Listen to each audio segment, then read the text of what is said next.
Satanism is Americanism. We'll explore what this means as we look back at a 1971 essay from Anton LaVey on the topic. Also, I'll be answering some listener emails.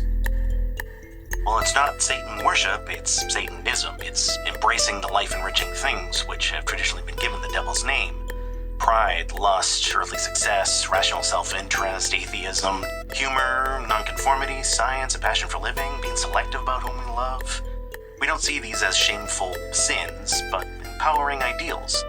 And we also recognize the psychological power and fun of symbolism and aesthetics, so we utilize Satan as mythology's most fitting mascot for what we're about. Satansplain, Satanic Talk with Church of Satan Magister Bill M. Magister Bill M here with Satansplain. As I record this, it is the week of July 4th. Here in the United States, July 4th is celebrated as Independence Day and is considered the day of the country's founding when the Declaration of Independence was signed on July 4th, 1776. Now, obviously, not all Satanists are from the United States. The Church of Satan has always been headquartered in the United States, but has members worldwide. We are an international organization. Having said that, I myself am both a Satanist and a proud American citizen, so I thought I would begin by reading this relevant piece from Anton LaVey from 1971. This was from the column he was writing for. He was writing for a regular column in the National Insider, a column called Letters from the Devil. It was a column where he would write responses to public letters and say a few other things as well. And he did that from 1969 to 1972. A compilation of those writings was eventually published. I think you can still find it for sale through underworldamusements.com. And one particular answer he gave to one letter was posted to churchofsatan.com sometime around Independence Day 2017. Reverend M. Hunter prefaces it as follows, quote, "On this upcoming Independence Day, some of us will look back at these words by our founder, Anton LaVey, and reflect on what's changed and what's remained the same. After being confronted with the factions vying for influence over our society, many conservatives have unfortunately chosen God over the flag, betraying the clear secularism of our founding fathers.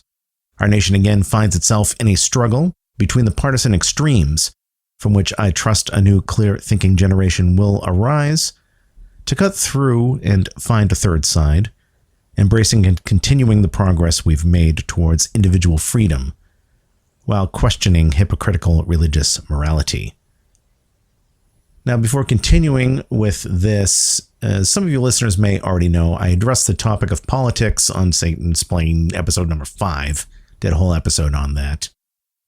And I've reiterated the point here and there. There is no political party or politician that the Church of Satan officially endorses. The biggest reason for this is pretty simple. Satanism champions the individual, and with Satanists showing up in all sorts of demographics and regions and social classes and professions, well, it means that not all Satanists are going to necessarily come up with the same conclusion on what's in their best political interest, whether it's voting for this party or voting for that party, or voting for this particular candidate from this party but not this other one from the same party, or not voting at all, or whatever the case may be. Some Satanists live in countries where there essentially isn't any voting, so that's not an option. Now, another point on that is that Satanism is not a religion that claims to be the solution to the world's problems. It's not. How could it be? I mean, how can any single ideology do that, really? Personally, I believe in what George Carlin said in the introduction to his 1997 book, Brain Droppings. He said, "If you think there's a solution, you're part of the problem."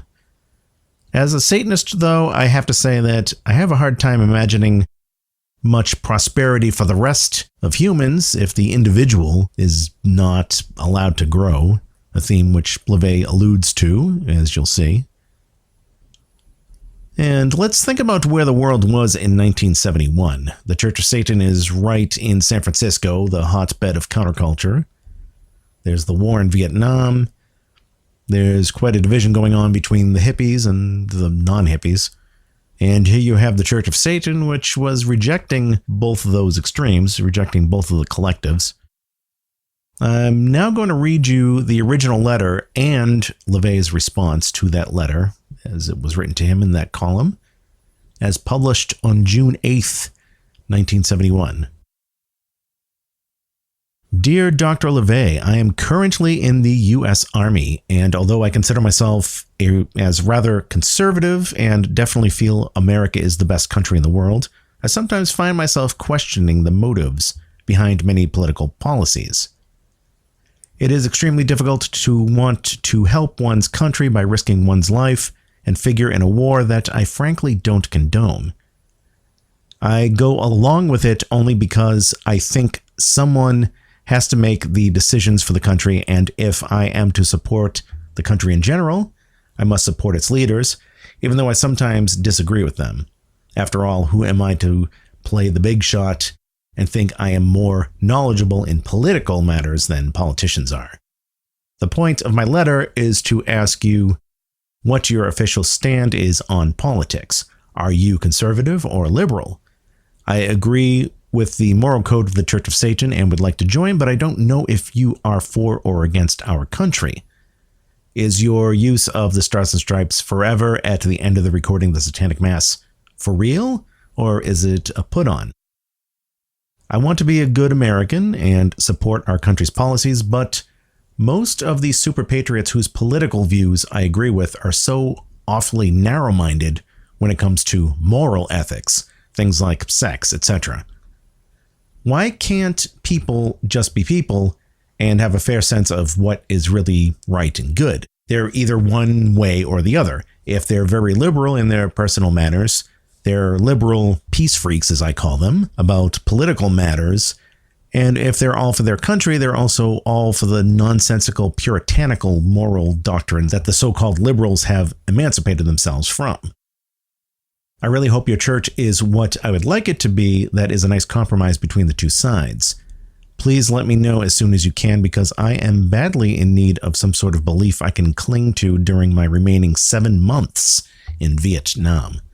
Yours truly, Private Ernest C.W., APO, New York. And Anton LaVey replies, Dear Private W., I can sympathize with your predicament, and I trust I will be able to offer some encouragement. To sum up our political doctrine, Satanism is Americanism in its purest form, with only the outdated moral codes altered to fit the times, and with recognition of the fact that only if man's most basic instincts are satisfied can a nation receive his best. When it becomes common knowledge that we do not advocate or even approve of denial or desecration of such sacred American traditions as home, family, patriotism, personal pride, etc., but instead champion these things, our one-time opponents in the so-called establishment will not have a leg to stand on. Actually, in view of the vast numbers of religious leaders defending and expounding on the extreme liberal philosophy of the hippie or drug culture, conservative organizations will, and already do, find Satanism far more compatible with their doctrines than they now think it to be. I feel rather sorry for, but I must admit amused by, the poor, old, dyed-in-the-wool conservative who considers the flag and God to be inseparable institutions, because the new Christianity is composed of the drug-befuddled wretches they find totally reprehensible. It looks as though one is going to be forced to choose between God and the flag, or else become part of a dying society. I realize most would think me far too optimistic, but I can simply see the change coming. I think back just 5 short years ago when I formally founded the Church of Satan, how many theologians were admitting to the irrationality and inconsistencies of their religions. Practically none. And once the stern, unyielding Christian churches have admitted their errors, they might as well admit to defeat. It is in young people such as yourself, proud walkers of the left-hand path, whom I place my faith for the future of this, our fair land. America shall indeed have a bright future once she has weathered the storm of those two opposing factions who respectively hate and love her, but would see her torn asunder in order to prove their respective points. Love for one's country must be shown in much the same way as love for another person. We must be able to see her faults and work towards changing them without robbing her of all pride and dignity in the process. On the other hand, we must not blindly accept her faults and constantly make excuses for her, for that is not love, it is infatuation. And that concludes Dr. LaVey's response. Now, for the rest of the episode, I'm going to do what LaVey just did, basically, and that is answer some letters from people. Electronic letters, that is. Darius writes in to say, I live in a country dominated by Catholicism, which is Poland, and I am a Satanist. Geology is my passion. I am also the owner of a museum of closed nickel, chrysoprase, and an opal mine. I would like to express my admiration for your creativity on the YouTube channel, Satansplain. The content presented there is very thoughtful and inspiring. Evenings devoted to listening to your thoughts are not evenings wasted. I am not a member of the Church of Satan.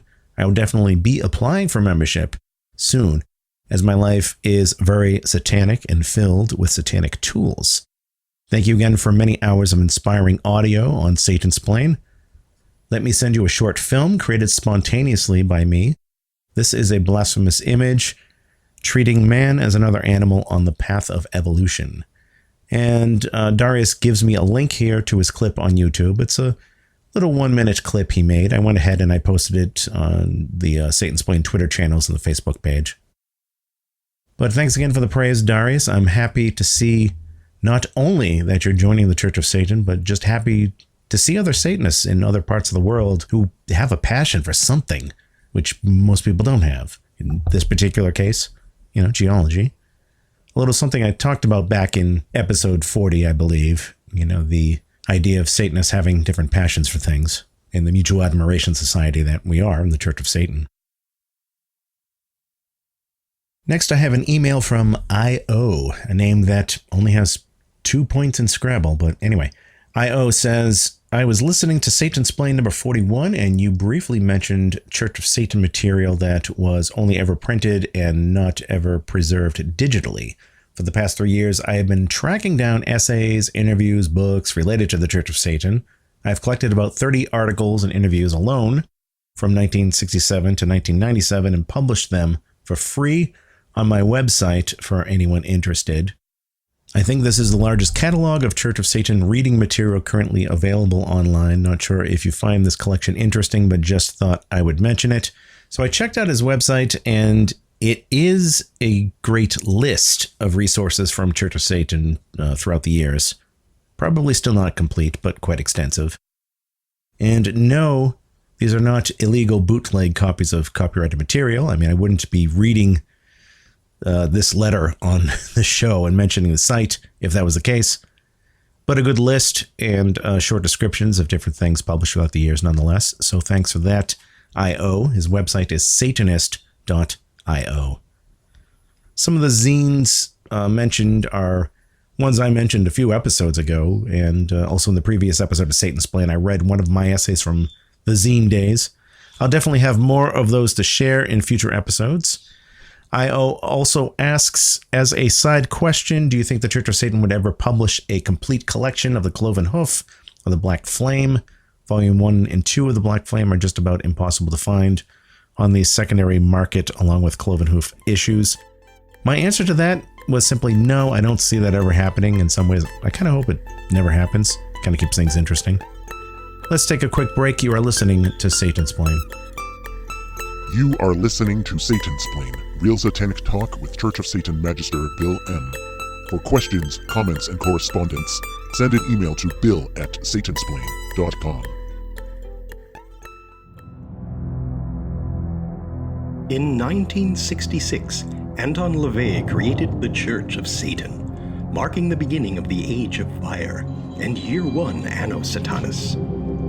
In 1969, he published the Satanic Bible, codifying Satanism as a religion, the first time it's been done in human history. In the name of Satan, ruler of the earth, king of hell, come forth from the pit, bestow the blessings of hell upon us. For we are your children, as we invoke thee this night. In 2001, I was appointed High Priest of the Church of Satan. In 2007, I published the Satanic Scriptures, further defining and expanding on satanic philosophy and greater magic ritual. Hail, Satan full of might! Hail, Satan full of might! Our allegiance is with thee! Our allegiance is with thee! Cursed are they! Cursed are they! The God adorers! The God adorers! And cursed are the worshippers! And cursed are the worshippers! Of the Nazarene eunuch! Of the Nazarene eunuch! For the past 50 years, the Church of Satan has stood as the sole organization to define and defend Satanism as a religion. And though pretenders to the infernal throne have come and gone, we have stood the test of time and will into the future. Visit churchofsatan.com for more information and read the Satanic Bible and the Satanic Scriptures. Knowledge is the solution for ignorance. Hail, Satan! Hail, Satan! Hail, Satan! Magister Bill M. here with Satansplain. Visit the official site, Satansplain.com. You can find all of the previous episodes of Satansplain there, as well as other news as it comes up. And I post to that like a blog. There are many other ways, of course, to listen to Satansplain. Satansplain is available on YouTube, Spotify, Google Podcasts, Apple Podcasts, and other places as well. For all questions and comments, you can email me. bill@satansplain.com is the email address. And, every episode I list, those many different places where you can listen to Satansplain, and I usually include Stitcher in that list. But I recently got an email explaining that Stitcher, sadly, will no longer be in operation.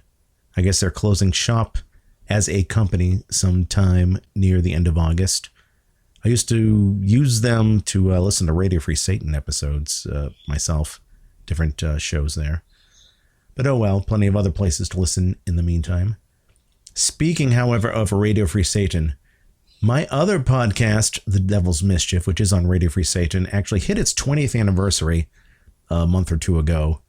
And to be honest, I didn't have a chance to celebrate it in any way because it happened directly in the middle of an important event in my life. But as the year rolls on, I will be putting out Devil's Mischief episodes in celebration of that 20 years of the Devil's Mischief.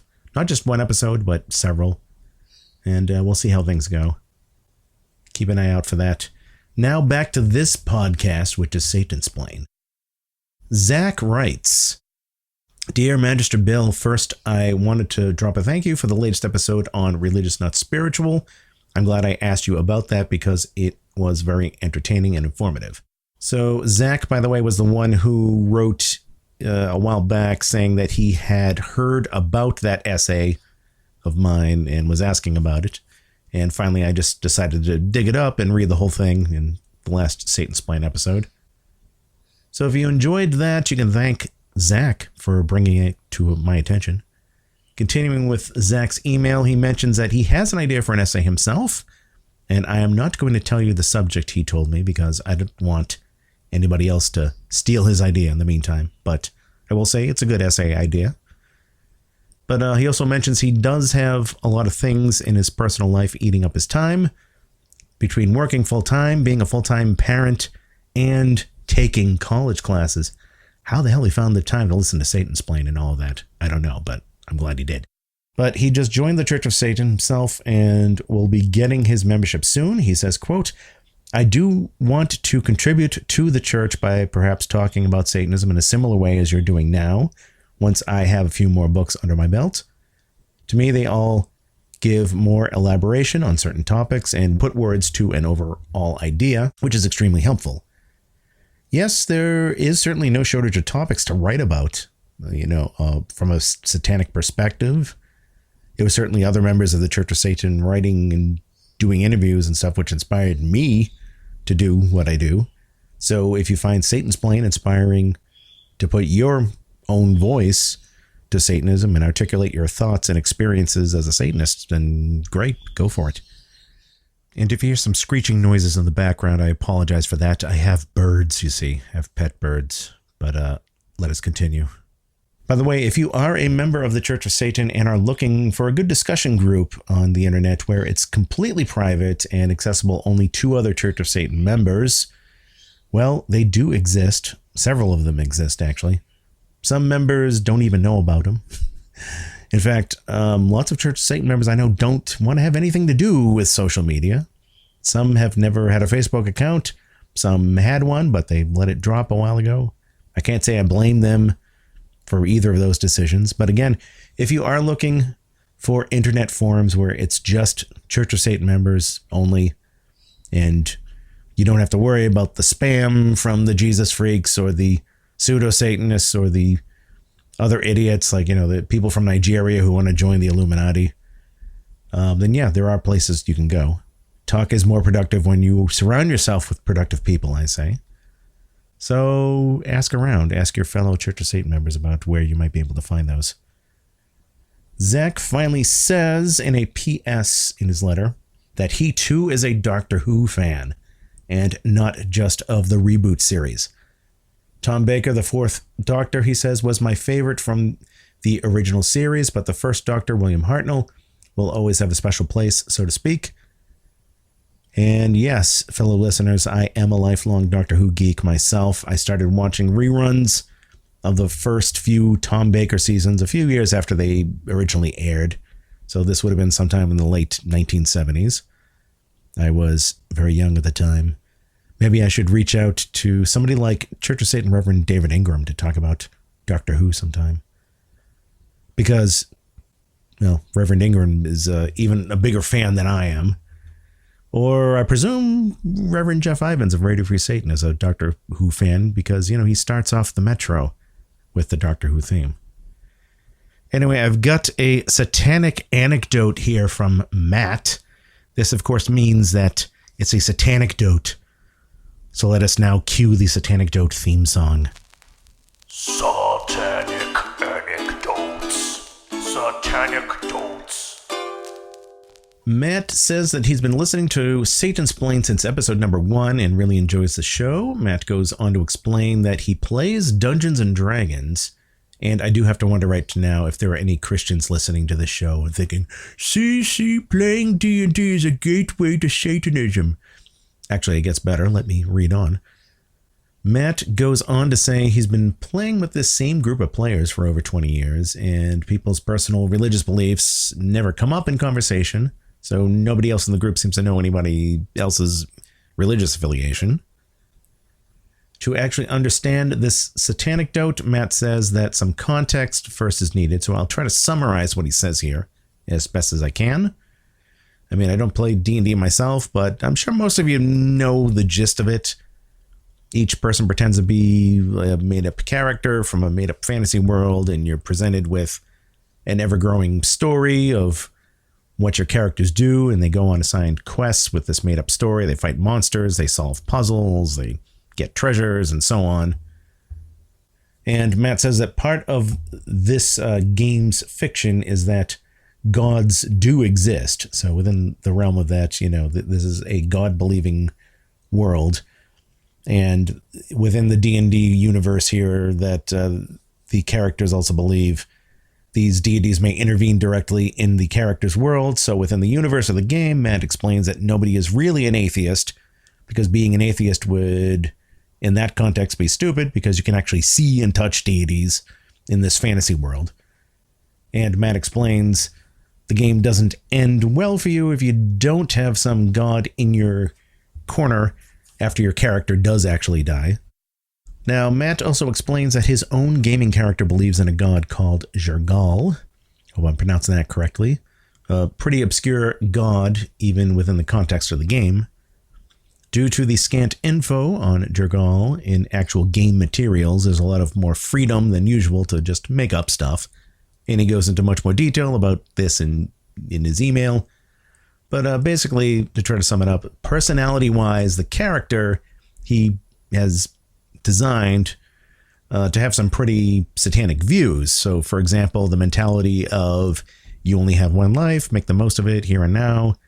His character is described as a party goer, but also a misanthrope. So, also within even with the deity being there, he says the character takes more of a deist approach where Jergal doesn't really care about the world of mortals or other gods and just exists only to record the death of all things as the clock of the universe slowly winds down, and to be the last entity remaining that records his own passing at the end of existence. So, yeah, interesting poetic fan fiction there. So, you may be wondering at this point, where's the Satanecdote? Well, here is the Satanecdote part. During one session, one of the other players decided he wanted to sit in on his character's religious rituals to see what exactly the character does. Matt says, I walked through and described the method as a personal performance utilizing the 13 steps in the Satanic Bible without noting where I was drawing the material from. I went into detail about his tools and even the particular color of candles he uses, and the other players thought it was pretty awesome how much I had put together all the little aspects of how his practices worked. Little did they know that I had just described my own satanic ritual method, just with these death god names from the game swapped in place of the infernal names, and a symbol of Jergal in place of the sigil of Baphomet. The players thought it was complete improv on the spot from me, and I'm content to let them keep believing that. So thanks for that email, Matt. It was a really long email, but rather than read the whole thing, I decided to just summarize it as best as I could. So I think it was in the previous episode where a listener named John wrote in with like half a dozen questions, and I answered them, and he sent me more, so let me try to run through those. He writes, question 1, is it true Anton's wife was 14 and they had a kid at 17? I can't find any sources on this, but I heard it. Yeah, there are lots of crazy claims made by idiots on the internet about Anton LaVey's biography, which are not only irrelevant to Satanism, but apparently not based on any fact. I have not seen any evidence of what you just described, and yeah, I see a lot of idiots who apparently believe this based on nothing. So LaVey's first wife was Carol Lansing, and their first child was Carla in 1952. LaVey was born in 1930, so this would have made him 22, not 17. As for how old Carol was, I have absolutely no idea, and I suspect the person who thought Anton LaVey was 17 in 1952 has no idea either. By the way, when you refer to authors or philosophers, the convention is to use the last name, not the first name. So unless you knew Anton LaVey personally, I just think you look weird referring to LaVey as Anton. It's like talking about Shakespeare and saying like, yeah, I really dig William's plays. Again, it's just weird. Anyway, question number 2. I agree Satanism was codified by Anton LaVey, but there was a man by the pseudonym Ben Kadosh who claimed to be a Luciferian but was later called a Satanist by newspapers and did not reject this term. Thoughts? Well, I don't know. John Kadosh died in 1936 and didn't establish any religion called Satanism before he died. Assuming there was any truth to what you just told me, then at best I would say this shows what we already know, that the press will stupidly throw the term Satanism on any sort of occult thing. I've already talked about this in episodes before. This sounds like another lame attempt at, other people trying to dig up more and more obscure figures from the occult world and think it's a big gotcha proving that Satanism existed before the Church of Satan. But it's not. Question number 3. We always go back to the etymology meaning of Satan, but since it's been granted theological baggage and has lost its nuance, is it fair to still appeal to it meaning adversary? Well, the lack of commas made that a little difficult to read, but yes, Satan is still the most apt mascot for what we're about. It still works, and there is no reason for us to change the name. Question number 4. Can you give us more information on why the term theistic Satanist isn't a thing? Well, yes. In fact, I'm pretty sure I've mentioned this lots of times before on the show. There are no theistic Satanists. There are only devil worshippers with a vocabulary problem. The term theistic Satanist, you realize, is an oxymoron. There is no evidence of an actual developed religion calling itself Satanism before the Church of Satan. The Church of Satan established Satanism as a non-theistic thing. Therefore, there is no rational reason to retroactively fit the label of Satanism onto some completely different belief system that contradicts Satanism on a fundamental level like that. Devil worshippers and Satanists are not two different denominations of the same religion. They are two different religions. The term theistic Satanist mainly seems to come from journalists and Christians who are still desperate to use the term Satanist on crazed devil worshippers and other people. And then some of these people apparently are stupid enough to take up that term themselves. Again, there's no sensible reason to do this. Likewise, as I've said before, there's no need for the term LaVeyan Satanism. So theistic Satanism is an oxymoron, but LaVeyan Satanism is a redundancy. It doesn't help either.